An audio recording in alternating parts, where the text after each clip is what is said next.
Internautes, bienvenue dans la deuxième partie de la vidéo Attention, danger, globalisation du monde. Précédemment, nous avons vu comment des organisations internationalistes et supranationales se sont créées, notamment la Ligue des Nations en 1918, qui s'est transformée en 1919 suite au traité de Versailles en Société des Nations pour devenir l'Organisation des Nations Unies que vous connaissez aujourd'hui et qui existe depuis 1945.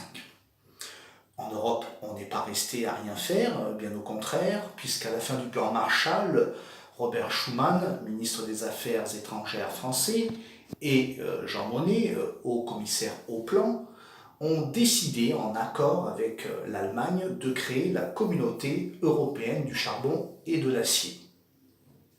Communauté qui a été instaurée par le traité de Paris en 1951 et qui s'est transformée par la suite, 6 ans plus tard, en communauté économique européenne instituant de fait un marché commun.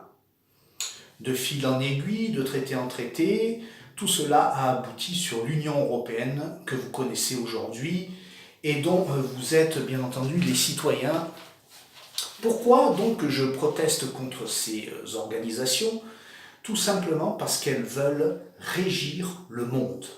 Elles ne veulent plus que les nations soient indépendantes et souveraines. Elles désirent avoir un espace politique unique et mieux, un espace économique globalisé, ce qui arrange les affaires de ces personnes qui sont, je dois dire, très malhonnêtes. Et encore malhonnête et bien gentil comme mot, puisque leurs plans sont vraiment diaboliques. Je voulais aussi revenir, parce que ça fait partie de l'ensemble du plan. C'est d'ailleurs, je l'ai expliqué, le président Roosevelt qui a fait imprimer cette maxime sur tous les dollars américains. Je voudrais revenir sur cette maxime et surtout sur la maxime dans le ruban du dollar américain, où j'ai dit que Novus Ordo Seclorum signifiait nouvel ordre mondial, ce qui n'est pas faux, bien entendu. Mais c'est plus précis que ça en fait, parce que cette citation ou cette maxime, prenez-le dans le sens que vous voulez, ça signifie ordre, nouvel ordre séculier ou nouvel ordre des siècles. Ce qui signifie que ces gens de l'oligarchie financière, qui sont cachés et qu'on ne voit pas, ont pour but de mettre en place l'ordre mondial pour des siècles. Ils ne se contentent pas de 2 ou 4 décennies, mais vraiment ils le mettent en place pour des siècles. Et c'est très malsain, nous allons le voir, puisqu'on va détailler l'ordre mondial vu avec un œil, j'allais dire, plus moderne, puisqu'on va rentrer dans des époques assez récentes. Le nouvel ordre mondial, qu'est-ce que cela signifie pour les Rothschild? Eh bien, ni plus ni moins que ça. Celui qui contrôle la monnaie d'une nation contrôle la nation, car quand on possède le pouvoir de la planche à billets et des devises, on contrôle la nation et ceux qui la gouvernent. Pour les Rothschild, c'est fantastique cette maxime ou cette citation, parce que ça révèle vraiment leur pensée. Pour eux, la dette est le seul moyen de pouvoir manipuler les États, de les contrôler dans l'ombre. Parce que figurez-vous que ces personnes-là, on ne les voit jamais. Ce ne sont pas eux qui sont élus au suffrage universel, et ce ne sont pas eux qu'on retrouve dans les gouvernances des pays. Ils sont bien à l'abri, mais par contre, c'est eux qui injectent leurs gros millions de dollars dans tous les systèmes pour aboutir sur le nouvel ordre mondial. D'ailleurs, il y a une chose que vous devez savoir, c'est que le monde, il est contrôlé par le triumvirat Rothschild, Rockefeller et JP Morgan. Même si vous ne connaissez pas ces familles, eh bien, elles contrôlent tout derrière le rideau. Mais ce ne sont pas les seuls, il y en a d'autres, mais on ne va pas rentrer dans le sujet. Donc si on considère que l'argent est Dieu, et vous n'allez pas me contredire, il est Dieu, le Dieu de ce siècle, alors les Rothschild sont des prophètes de l'argent. Je tenais à le dire. C'est très important. Plus encore, on va regarder quelques citations de nos hommes politiques, notamment ceux qui sont de chez nous. On va avoir des citations de 3 présidents de la République française, en commençant par Nicolas Sarkozy, deuxièmement en parlant de la petite citation qui est très courte de François Hollande, pour finir par celle d'Emmanuel Macron. Donc je commence la première. On ira ensemble vers le nouvel ordre mondial. Et personne, et je dis bien personne, ne pourra s'y opposer. Notez bien dans cette formulation, dans ce bout de discours que j'ai sorti de son texte général, on voit bien que Nicolas Sarkozy met vraiment un point d'honneur à dire que personne ne doit s'opposer à l'ordre qui doit être établi. Et il insiste bien. Et personne, et je dis bien personne, ne pourra s'y opposer. On voit là une forme de menace. Nos élites nous menacent. Parce que nos élites sont vendues à l'argent, à l'internationalisme et à la corruption. Malheureusement, c'est la vérité. Et voilà pourquoi ils défendent ces puissances de l'argent.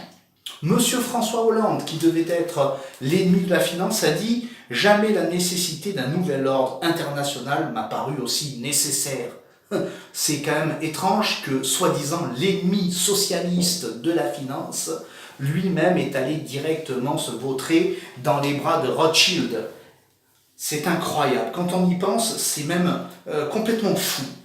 Et dernière citation du président de la République actuellement en fonction, monsieur Emmanuel Macron. Et la transformation de l'Europe autour d'une vision partagée est la condition d'un nouvel ordre mondial plus stable, apaisant les rivalités entre puissances. Voilà. On voit qu'ils sont tous d'accord et tous obnubilés par la même chose, le nouvel ordre mondial. On voit que les finances sont, tenues en captivité. On ne voit pas, mais c'est comme ça que ça se passe, en captivité par de grands consortiums financiers qui, eux, ont une idée. Cette idée, elle est simple, c'est celle d'abord de mettre la dette sur les pays et sur les ménages afin que plus personne ne puisse dire non à leur plan. Et ce n'est pas nos 3 derniers présidents de la République qui nous contrediront puisque eux-mêmes sont dans ce plan et y adhèrent. Allez, on va avoir un autre président.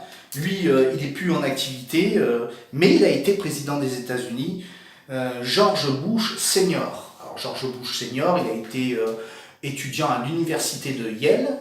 Il a été aussi un membre de la loge maçonnique, comme par hasard, Skulls and Balls. Et puis, il est devenu numéro 10 de la CIA. Il a été aussi à la tête de consortiums pétroliers pour devenir ensuite président des États-Unis. Vous voyez que ce n'est pas des petits ces gens-là, ils mangent tous ensemble. Monsieur Bush a dit « Lorsque nous réussirons, parce qu'il ne fait aucun doute que nous réussirons, nous pourrons établir le nouvel ordre mondial. » Vous voyez qu'ils ne doutent pas ces gens, ils sont sûrs de ce qu'ils font. Ils sont tous dans un même état d'esprit, c'est vanter le nouvel ordre mondial. Gordon Brown, lui aussi ancien Premier ministre, mais lui de l'Angleterre, a dit « Car il s'agit d'un nouvel ordre mondial qui se caractérise par des défis significativement différents et radicalement nouveaux. » Pour eux, c'est l'opportunité absolue, c'est vraiment le moment et le temps, car ils ont travaillé à cet ordre. Henry Kissinger, un nouvel ordre mondial peut être créé, il s'agit là d'une opportunité extraordinaire. Je répète, d'une opportunité extraordinaire. Ce qui est extraordinaire, c'est de voir qu'ils sont tous sur la même planète. Ils ont une même longueur d'onde. C'est incroyable, c'est impressionnant.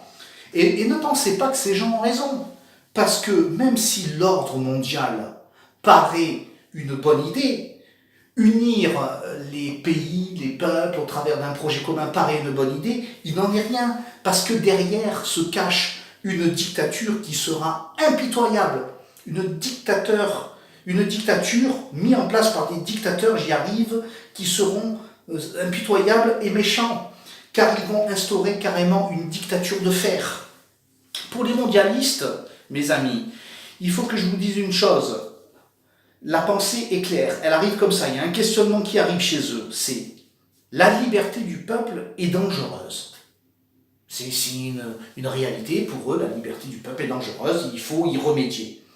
Alors en eux-mêmes, ils se posent la question, si on donnait la liberté au peuple, qu'est-ce que les peuples vont faire? Ne serait-il pas préférable de les amener à la raison, de leur faire comprendre que l'élite est plus raisonnable, plus intelligente, plus adaptée aux problèmes, et ainsi de les manipuler et de les diriger vers cet ordre mondial. Parce que la liberté des peuples n'est pas leur tasse de thé. Ça ne fait pas partie du plan. Loin s'en faut. Et puis, le sujet de l'ordre mondial est majeur puisqu'il regroupe tout. La démocratie, le pouvoir d'achat, la santé, l'environnement, la paix, tout est regroupé. Tout est lié. Et cette dictature, ils la veulent tous. Même M. Jacques Attali, j'aime parler de M. Jacques Attali, lui le grand penseur qui conseille les présidents depuis François Mitterrand, a dit « Jérusalem, capitale de la planète, sera un jour unifiée autour d'un gouvernement mondial. » C'est un joli lieu pour le nouvel ordre mondial.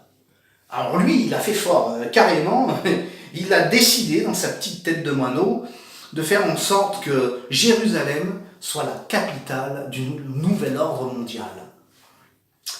Je pense que Jérusalem vaut mieux que cela et qu'elle n'est pas vouée à être la capitale d'un ordre satanisé ou démonisé tellement qu'il est mauvais. Et puis Jérusalem est la capitale historique de Dieu. Alors donc ça m'étonnerait que Jérusalem soit vouée à cela. Mais enfin, bon, on a le droit de rêver. Eux, ils sont dans cette folie qui est la leur et qui en plus est en train de se mettre en place. Elle se met en place et elle nous laisse strictement aucun choix. Si nous ne réagissons pas, eh bien on va connaître le mondialisme. Qu'est-ce que le mondialisme? Le mondialisme est un projet politique dont le but est la mise en concurrence de tous les acteurs économiques de la planète au sein d'un marché unique avec pour seul critère de produire des richesses. Donc on va commencer dans l'ordre. Dans les acteurs économiques, qui on trouve? Et bien entendu, le salariat, l'ouvrier, ceux qui font gagner de l'argent aux très puissants.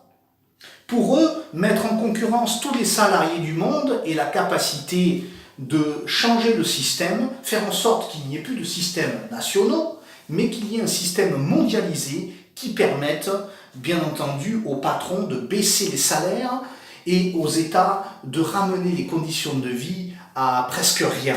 Et c'est leur but, parce qu'une fois que vous aurez des conditions de vie qui seront ramenées tellement au bas de la moquette, vous accepterez tout. Et pourquoi? Parce que ce marché unique permettra d'avoir autant d'esclaves que l'on veut. Les esclaves pourront mourir, mais on aura un cheptel tellement grand que la mort d'un esclave ne changera rien. Et pourquoi? Pour amener à produire ces gens plus de richesses au travers de notre travail, de notre souffrance et de notre sueur. C'est pour ça que je dénonce ce système, parce qu'il est malsain. L'idée pour ces entrepreneurs est de créer de la richesse. Ils n'ont que ça en tête. D'ailleurs, moi, je les appelle les créateurs de richesse, mais plus encore les messies de l'argent, parce qu'ils ont réponse à tout. Et notamment à ces trois questions qu'on peut se poser. Comment peut-on arrêter la destruction de l'environnement, la pénurie des ressources et le choc des civilisations? Alors vous ne savez pas, parce que vous êtes trop bête, le citoyen lambda ne sait pas, il est trop bête, il est trop mouton, il est trop servile, il ne peut pas savoir, il ne peut pas réfléchir. Mais eux, ils savent. Et ces nouveaux messies ont une stratégie: détruire les pays, détruire la souveraineté des pays, la nation en tant que telle, et pointer du doigt, accabler, juger, critiquer, condamner tous ceux qui sont attachés à leur pays, à l'indépendance de leur pays, à l'histoire de leur pays, et tous ceux qui ont une racine patriotique assez forte. Quel est le procédé? Eh bien, on les traite de racistes, d'antisémites et de xénophobes. On les rend responsables quasiment d'avoir été nazis dans la pensée. Or, aimer son pays, je le dis très bien, ne fait pas de moi ou de vous des nazis. C'est pas parce qu'on est attaché à sa nation, à sa culture, à son histoire, à son drapeau qu'on est des nazis. Loin s'en faut. Et puis la France n'a pas une tradition de pays nazi ou barbare. Loin s'en faut. Puisque ce n'est pas la France qui a établi le nazisme, mais bien l'Allemagne. Qu'on soit clair là aussi. Pour revenir au capitalisme, eh bien, il fait une fuite vers le domaine du libéral, de l'ultra-libéral, pour s'enraciner dans une oligarchie qui sera stable et sur des années et des années de profit, parce que c'est ça l'ordre mondial, faire des années de profit, faire des années de richesse. Ce phénomène est inéluctable, il a déjà commencé, on ne pourra pas l'arrêter. Et il va mettre, que vous le vouliez ou non, j'ai du mal, excusez-moi, mais c'est tellement choquant de parler de ces choses, que vous le vouliez ou non, eh bien, le phénomène va placer un dictateur à la tête de cet organe international et on va vivre une dictature impitoyable. Le but inachevé du mondialisme, qu'est-ce? D'abord, rendre l'homme esclave, car il doit produire la richesse des très grands, des supracapitalistes, des gens qui nous vampirisent, des capitaines d'industrie. Il faut nourrir tous ces gens. Il faut leur être soumis. Donc c'est la première chose.